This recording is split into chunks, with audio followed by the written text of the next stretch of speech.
Good morning. Good morning. Good morning. Hello. Good morning. It is so nice to have you here, Matt, this morning. This is Matt Silver. I'm Deborah DeBoer, and we're going to do our Friday Fuel this morning. So I'm just going to ask Matt some interesting questions, but first I'm going to tell you who he is. He is a longtime realtor, still a working realtor, and what he does now in his spare time, which I think there's probably very little of, he does a lovely job of being the president of Illinois Realtors. So that's a lot of what we're going to talk about today. Illinois Realtors is, what an interesting time you have chosen to become president of a real estate association. I'd have it no other way. No other way. So I'm going to start with a hard question. What's the biggest challenge you're seeing facing our realtors today? I think that people, just based on what's been happening at the national level and then in the economy in general, I think people just feel very much in limbo. They're not getting a lot of answers from the National Association on where we're heading and where we're going. But it's no fault of the National because they're waiting for rulings to come down, for determinations to be made. And as I said yesterday at the Women's Council of Illinois installation, shameless plug, we just have to get comfortable living in a little bit of gray space for right now. And that's okay. Because in point to your question, I think I'm the right person at the right time. I listen a lot, I'm very compassionate, and I'm very interested in what the members are thinking and what they have to say. And I'm a great conduit between the working Realtor member and, frankly, the staffs at all the locals and the state association. So it helps a lot. It always surprises me how few of the people who work as staff actually have a real estate license. It's remarkable. It's remarkable. And how often I end up saying to someone, hey, wait a minute, those are my people. Let me talk to you about what that really means. Because people have funny ideas about what realtors do and how they behave. So oftentimes I feel like I am the voice at an association level, at a local level, saying, wait a minute, I am them. So let me tell you what I think is really happening here. Not to toot my own horn, but experience counts. Yes, that it when does. you've walked in other people's shoes, I think that makes a difference for people. Indeed, it does. Yes. Indeed. So certainly the things that are going on nationally, locally here, interest rates, inventory also having an effect on everyone? Oh, yeah. Interest rates were on a 9 or 10 week decline, and the market heated up. And then all of a sudden, inflation numbers came out. Because I think the market was so hot, all of a sudden, buyers jumped off the ledge and were ready to buy. And now all of a sudden, rates bumped up a little bit. Yes. They're back up over 7, and we saw a slight pause. I mean, when you talk about low inventory, you talk about the pent-up demand. The only thing, in my opinion, that's going to have an effect one way or the other is going to be the interest rates, because you either can't afford it or you can't. And regardless of whether or not people think you should, that saying, right? Yeah. Date the rate and marry the house. It's terrific, but if you can't swing it for a year or two waiting for the rates to drop so that you can refinance, that's going to be a problem. That's going to be a problem. One thing I always say is that prices always increase, except for 08, 09, right? But that was like the first correction that I think we've seen in the marketplace, generally speaking, around the country and especially locally. So. Yes, I think people just need people got crazy when they had these low interest rates. 13-year run we had. Yes, and so we're having to get them used to back again to these are pretty normal. This is a very normal market at 7%. At 7%, yes. Exactly. And people are like going, oh, that. And really, no. But the economy functions better too, believe it or not. Everything functions better. Everything functions better. We're very normalized. When people can buy houses and are Correct. Comfortable with the idea that they're going to be safe and sound with houses. One of the things as I drove in this morning, I noticed, because I come from Crystal Lake, so I come a long way, how many apartments are being built. Yeah. These big blocks of apartments. And when I couple that with the fact that the average age of the first-time home buyer these days, 36, I think, well, that's where all those people who are waiting to buy their first house at 36, it must be where they're going to live. But I also look at them and have, again, being experienced again, and think, I'll bet those builders built them so they can flip into condominiums at some point. Yes. That's the way it used to be. If you remember, they would rent, and then they would flip, right? Because they were all paid for, and then they sold them off. And they basically double dipped. And is I the way think they looked at must that. have to be thinking about doing that again. Yeah, the problem I'm seeing right now too, not to change the subject, but to dive a little bit deeper, is pre-pandemic we were 1.5 million short, Yes. units short, nationally speaking. And now we're almost 6 million, maybe even over 6 million units short. That's for everybody who's like, in the market, who wants to, get a mortgage, do that kind of thing, who we know about. There's probably millions more who are, sort of timing it. You can never time the market. I think right now is always the best time to get in. I do too. Just buy a house. Right. Get started. But that's a lot of units. If we could figure out how to get municipalities and the states and town halls and all of the elected officials to stop, really just to stop hammering away at real estate with hidden property taxes and impact fees and all of the things that are discouraging builders from buying, or building, I should say, we'd have a lot more product available. But it's virtually impossible to do workforce housing now and make it using those, I don't know if I'm a camera or not, but to make it quote unquote affordable.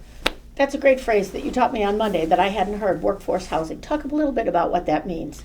I think, when I'm speaking around the state, affordable housing in Edwardsville or in Collinsville or in Skokie or in Winnetka, right? I mean, I just named 4 towns that are wildly different, Yes. right? Vastly different regions. The average home in the North Shore-Barrington is about 992,000, right? Collinsville, I think your average home price is just above the median, which is closer to 400,000. So affordable there could be 200. Yes. Affordable in Winnetka might be 500.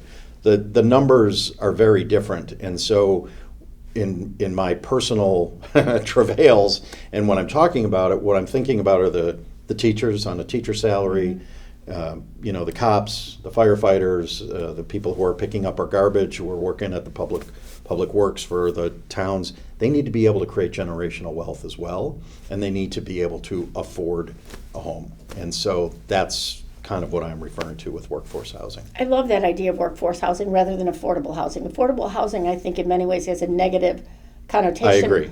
And workforce housing, first place I encountered that was years ago in Big Sky, Montana, or Montana. Sure. Because they had to haul, they ran buses from Bozeman to bring in people who would actually work in the ski towns. Correct. Because they had no housing for them. They had no housing, and they had no place for them to rent even. Zero. Right. We talked about it on Monday. Bloomington has got 4,000 Rivian employees, and the bulk of them are living in hotels in Bloomington because there's no housing available. There's not enough housing stock. And apparently it's not easy enough to build it. Because Correct. if someone could build it, they would come. Clearly they would come. That's the adage, right? But they can't see, that's what you're talking about with government and all the fees Correct. and all that stuff. Correct. Because otherwise people would build it if they could figure out how. Absolutely. Yes.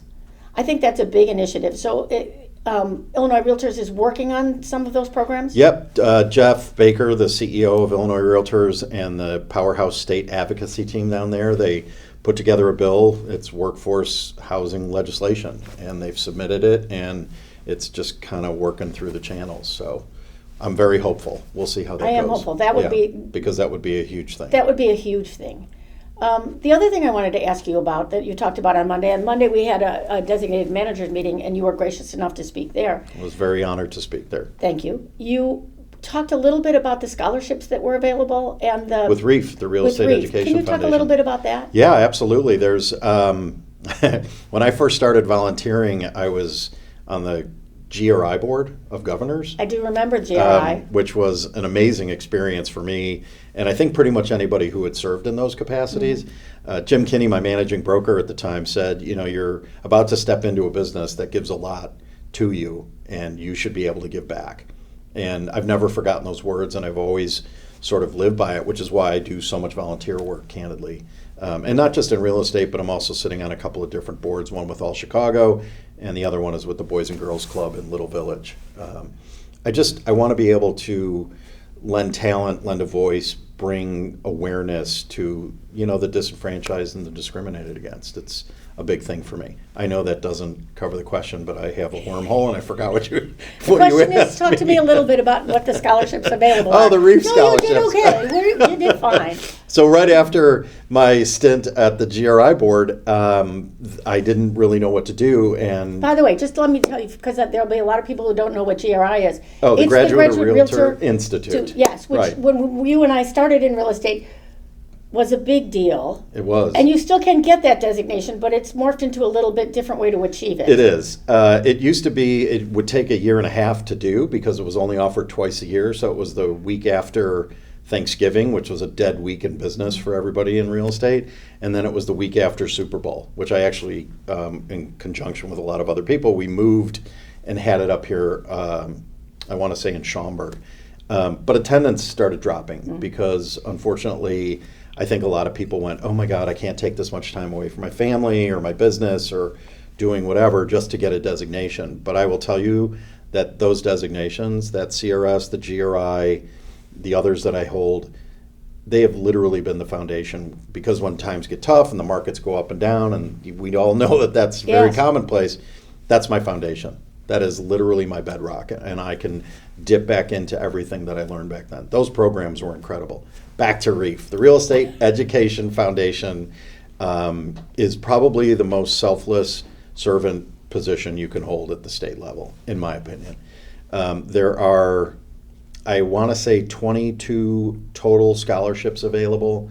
They range from $500 for people who want to get pre-license or post-license work done, and then on top of it, you've got the Jim Kinney Scholarship. There are, I think, up to $2,000 that you can get to go to an advanced institution in state or out of state, and it's incredible. The folks that sit at that board do incredible work, for real. Let's switch a little bit. You also are an active working realtor. Yes. How did that happen? How did that happen that you became a realtor? It's funny. I went to school at Michigan State University. I got my degree in hotel, restaurant, and institutional management because much like anybody who has the gift of gab, I wanted to be able to work with people on a one-to-one or group setting sort of situation. So I decided to become a chef. Okay, I didn't because I got tired of dealing with the general public, which Okay. was kind of interesting too. But I wanted to learn all facets of that business, and it's 120 hours a week. It's a lot of time. I mean, there were days where I was leaving the restaurant at 2:00 in the morning, and I was back there by 6. So not a lot of sleep. Kind of burned out. Decided that I was going to go sell wine. There was a gentleman up here. I think he's still in Lake Forest, but it's Terlato Wines. And in between when I left being a manager and chef and doing all that stuff, I was waiting tables just to sort of clear my head and make some cash. And that was actually when there was cash and it wasn't credit cards. But it was fantastic. And Tony said, oh my God, you know so much about wine. Why don't you just come work for me? And I thought, oh my God, maybe I should. Started talking to my dad, who was sort of an incredible mentor. And he said, if you're going to get into sales, just come work with me. It doesn't matter what you sell. You have to love the product. I understand. But at the same time, you really have to love who you're working with and, just be respectful and kind and whatnot. And so I thought, you know what? I'm going to go work with my dad. And we did so for 10 years. So that was amazing. Your dad was in real estate. My dad was in flexible packaging sales. How do you like that? Okay. Yeah. So I had clients, Mars and Tootsie Roll. We did a lot of printed roll stocks and, all the individual wrappers around all that stuff. It was fascinating to me. Excuse me. And one thing led to the next. And I just, for the 10 years that I was there, I could not crack the 6-figure mark. And I was hustling. I was hungry. I met my, soon-to-be wife at that time. And I decided I was going to figure out a new path where I could make some money and use, the skill sets that I had. And I decided that I was going to go into real estate. But I interviewed with literally over 200 different firms and companies in every business, from medical sales devices to wine to, you name it, right? And real estate, I was just drawn to it because there are so many avenues and so many different things that you can do. I thought, well, this is going to be an incredible experience for me. So I got into it. I was in commercial for 19 months. We talked about that just briefly. Not going to go into that, but it wasn't the right fit for me. I felt there was like a lack of integrity at that time. This is 26 years ago. Things have changed drastically because I know many commercial brokers, and it's still part of my DNA. And so I always have a soft spot for the commercial group. But I decided to get into residential because at the time it felt like it was a very part-time business way back then. Yes. And I thought, you know what? I can really create a massive practice and just do this full-on, full-time, and run it like a business and just report to myself, which is why I think a lot of people get into it, right? Or possibly. I got tired of all the corporate America stuff. Well, two things interesting that you said to me there. One of them is, Only two? oh, well, I'll find I'm some kidding. more. Don't Matt. worry. Don't worry about it. I'll find some more. One of them is you said you interviewed with all sorts of people to decide what you wanted to do. Correct. You're a good researcher. Yes. Does being a researcher make a difference in your real estate business? Without question. Because I think you've got to learn to analyze the data. You've got to learn the landscape. You have to know what's going on. You know, real estate is very hyper-focused and very local. We all know that, right? But when you can start to see the trends that are sort of happening, you can be way ahead of the game. And that's where I use the data, all the stuff that I get from the national level and the state level, all the talking points that we always get, not just as, as a member of the leadership team, but, just all the stuff that the associations pump out for us. I mean, it's incredible. There's nugget upon nugget upon nugget in there, which just drives us to be able to be better at who we are and how we do it. And that brings me to the second thing that I noticed in the speech that I'm sorry, I'll find some more. But the second thing that I noticed, and that was you appeared to me to be a lifelong learner. Mm-hmm. And is that important in your career? It is, because I think the way real estate is today is very, very different than it is the way when I first started, which is 25 years ago. Mm-hmm.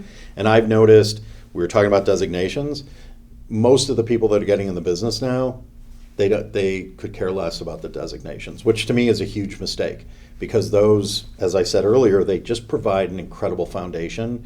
And when you think about 4 days out of your life or 12 days to get the CRS or whatever the number is, that's lifelong education for you. And the continuing ed that we provide at the state and all the different schools around, it just makes a huge difference. And for me, the more you know, the better off you are, right? The other thing about designations that I liked is I got to meet the smartest people. So when I was doing designations or I was taking a class somewhere, I got to meet the people that I wanted to know things from, that I wanted to network with and learn from. Absolutely. So there were two levels of getting the designation. One is the information that they were giving me. Without question. But the other one was getting to meet people who weren't doing this as a part-time job, Right. who weren't doing this because They were committed. They were committed people Right. who wanted to do this. So that was Yeah. another really important thing. I when agree did with you. designations. I do forget that, but I know CRS, which is now part of the Residential Real Estate Council, RRC, they always talk about, I think the average, this is years ago. Years These ago, are the stats I were in my remember. head. The average broker was earning $32,000 a year, and anybody who had a designation was earning in the 50s. And I'm pretty sure those numbers are probably stagnant, but very similar. But very similar, because people who are doing designations are paying attention to Correct. this. Are paying attention. What other things that Illinois Realtors is... Oh, well, let's back it up, because I do want to talk about another one. Let's talk... It's going to be a crazy video. Beep, beep, beep, beep. I'm sorry. Talk to me a little bit. One of the things that I have learned working at an association that I probably didn't at some of my other jobs realize was how important advocacy was at the state, local, at the national, state, and local level. I think it is the most, honestly right now, I think it's the most important thing we do, and it's probably the thing we publicize and promote and talk about and address the least. So here's your Without opportunity. question. Really, here's your opportunity to address that. Oh my God, we could talk about this for days. It's funny because when you asked me earlier about what's going on with NAR, and we had that brief conversation, all things being equal, if every bit of the National Association of Realtors went away and we were just left with advocacy, I would still pay thousands upon thousands to be a member. Because what they do at the national level is they just keep onerous and horrible legislation from affecting the country. And what we do at the state capitol is the same exact thing. And those folks, Jimmy Clayton and Betsy Mitchell and Jeff and that entire team, Greg St. Aubin, they work tirelessly to create relationships and to make sure that they present three sides to every coin. It's not just the intended consequence, but it's the unintended. And hey, what happens if this happens? And what happens if that happens? Are we going to be okay? And how is this going to affect everything? It's incredible information. I'm the Federal Political Coordinator, FPC, for Brad Schneider, who's up here in the Illinois 10th District. And his office always says to me that they are so grateful for the Realtors because A, we mobilize, number one. Yeah. So every time we get a call for action, his office and all the state legislator offices are flooded with calls and whatnot, letters, emails from all of the Realtor members. But he always says that we provide information that is accurate and timely and truthful. And that's like the highest compliment That I is could a ever lovely get, compliment. right? Yes. So we do so much. Obviously, education is a huge part of it, and the ability to provide education and to learn the trade and the craft and to just be better, with hot topics and whatnot. But I hate when I ask people, like, are you political? And they say, oh, no, I'm not political at all. Or I don't vote. Makes me crazy. Just makes me crazy.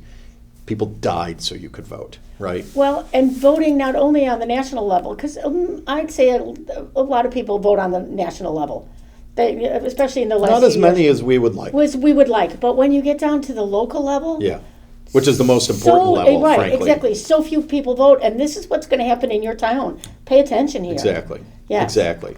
But they're constantly. I mean, that's the funny thing. Like at the state level, which I can speak to, we are constantly like battling just horrible legislation where towns want to go to home rule and people don't understand what home rule is.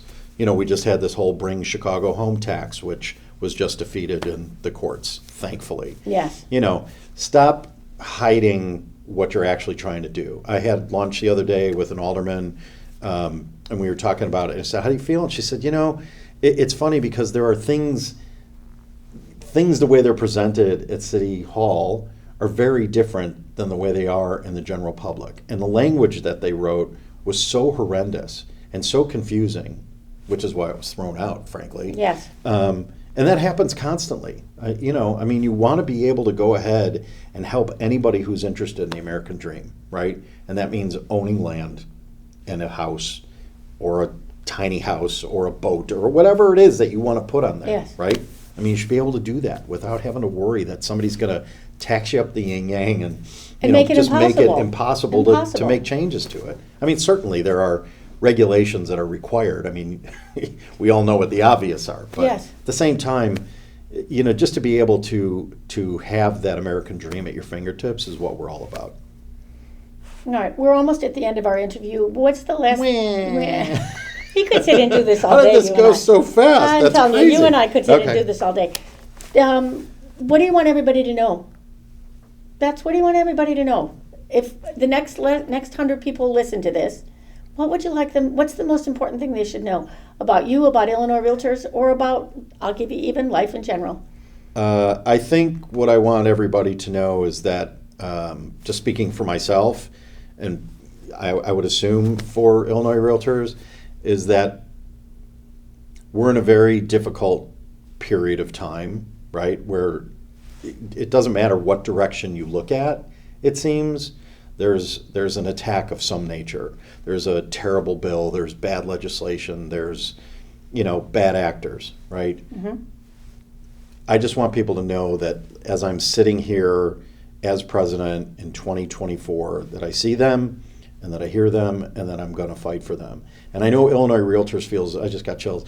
Illinois Realtors feels the same way. They want to make sure that your membership dollars that we all pay to our locals and our, in our state and our national, can't control what happens at national. we do a pretty great job of making sure that all the local associations are on board and doing what they can. We provide as many resources as we can. We're 30,000 feet, right? The day-to-day stuff has to be handled by the local. But I think in the long run, we want to take that dollar and stretch it as far as we can, make it $10, right? Not to collect, but to just get value for the proposition, right? And what we do, aside from the advocacy and providing education, we throw incredible conferences, right? I mean, there's so much information at these things, and they Capital Conference is coming up. Capital Conference is coming up April 10th. Yeah. It's our CapCon Lobby Day. Rhody Realtor of the Year dinner, honoring all the local association realtors of the year, and then the state Rhody, that's coming up on April 9th. So it's a great time to come down. Shameless plug. But I just want people to know that we see them, we hear them, and we are here for them. And they're always going to get the straight answer. It's not going to be a winding, wait, what did he mean by that kind of a response. I don't work in those areas. Unfortunately, as I said, we're in a little bit of a gray space right now, kind of waiting for that judge to make his ruling. But, you know, realtors are resilient. They donate time and they volunteer more than any other group. That's all written in the national books. I mean, people know that. And I love being surrounded by people like that. Servant leadership and having a volunteer heart, I'd rather be nowhere else. All right, I love that, a volunteer heart. Thank you so much for being here today. It's my This was pleasure. a wonderful interview. Thank you so much.